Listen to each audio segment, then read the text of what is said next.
Terima kasih Anda masih bersama kami. Bagi Anda yang baru saja bergabung, kami hadirkan kembali 3 berita utama hari ini. Tak terima adiknya ditegur karena ugal-ugalan saat naik motor, seorang pria di Makassar nekat memanah tetangganya sendiri.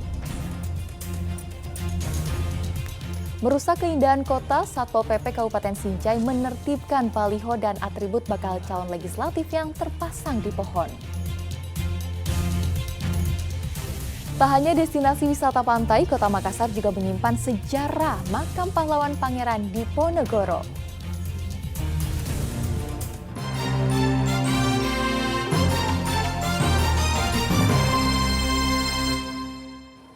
Kita ke informasi selanjutnya.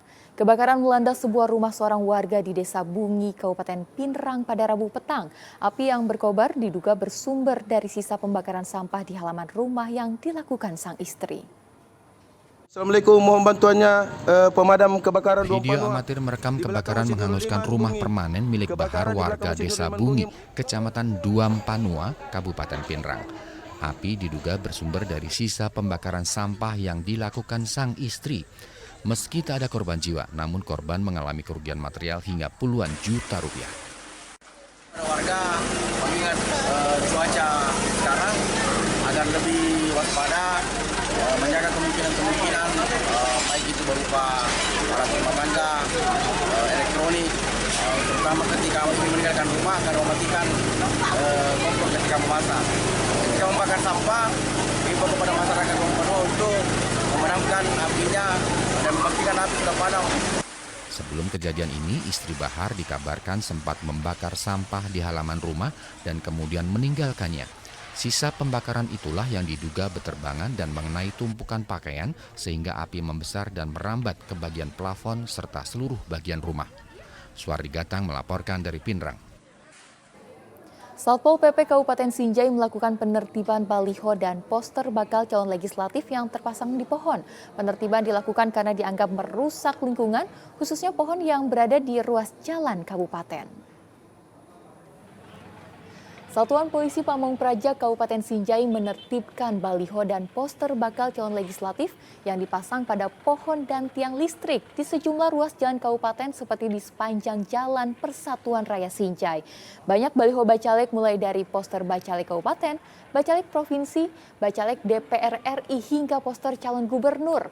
Baliho yang ditertibkan langsung dirobek agar tidak lagi dipasang di tempat lain karena merusak keindahan kota, lingkungan, dan kehidupan pohon. Sebelum melakukan penertiban, Pemkab Sinjai telah melakukan sosialisasi kepada para pimpinan parpol dan bacalek agar tidak memasang baliho di sembarang tempat, apalagi memakunya di pohon. Hari ini kita melakukan penertiban banner-banner baik itu berupa atribut maupun iklan-iklan yang dipaku di pohon, ya, karena kegiatan pemasangan banner yang dipaku di pohon itu tentunya dilarang dan pasti merusak dari pertemuan pohon tersebut. Unjuk rasa ratusan orang dari gabungan aliansi mahasiswa dan buruh sekota Makassar di depan kantor Mandala Finance diwarnai saling dorong hingga nyaris baku hantam. Peserta aksi yang memaksa masuk dihalau polisi yang berjaga. Saling dorong hingga nyaris baku hantam mewarnai unjuk rasa ratusan orang dari aliansi mahasiswa dan buruh sekota Makassar di depan halaman kantor Mandala Finance di Jalan Pelita Raya, Kota Makassar. Masa aksi yang memaksa masuk ke dalam kantor PT Mandala Finance dihadang aparat Polrestabes Makassar. Akibatnya saling dorong pun tak terhindarkan. Unjuk rasa digelar sebagai bentuk solidaritas atas kejadian yang menimpa 3 orang rekan mereka yang menjadi korban pengeroyokan yang dilakukan oleh puluhan karyawan perusahaan tersebut saat aksi menuntut pembayaran uang pesangon korban PHK beberapa hari lalu. Masa aksi meminta pihak manajemen Mandala Finance untuk bertanggung jawab. Saudara seperjuangan kami itu hadir di depan Mandala Finance untuk memperjuangkan apa yang menjadi hak pekerja yang di-PHK oleh PT Mandala Finance. Dalam unjuk rasa ricuh yang terjadi beberapa hari lalu itu, polisi telah menetapkan 5 orang karyawan Mandala Finance sebagai tersangka. Raisa Habu melaporkan dari Makassar. Kota Makassar tak hanya terkenal dengan destinasi wisata pantai dan alamnya, kota Parahadaeng ini juga memiliki destinasi wisata rohani dan sejarah yang terkenal. Salah satunya Kompleks Makam Pahlawan Nasional Pangeran Diponegoro bersama istri dan keturunannya. Simak liputannya berikut ini.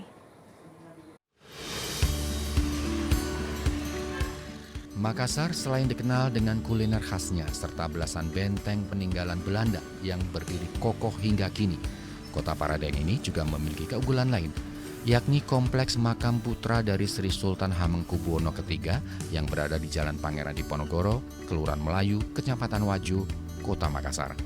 Makam bangsawan Jawa asal Yogyakarta ini tak seperti kompleks makam lainnya.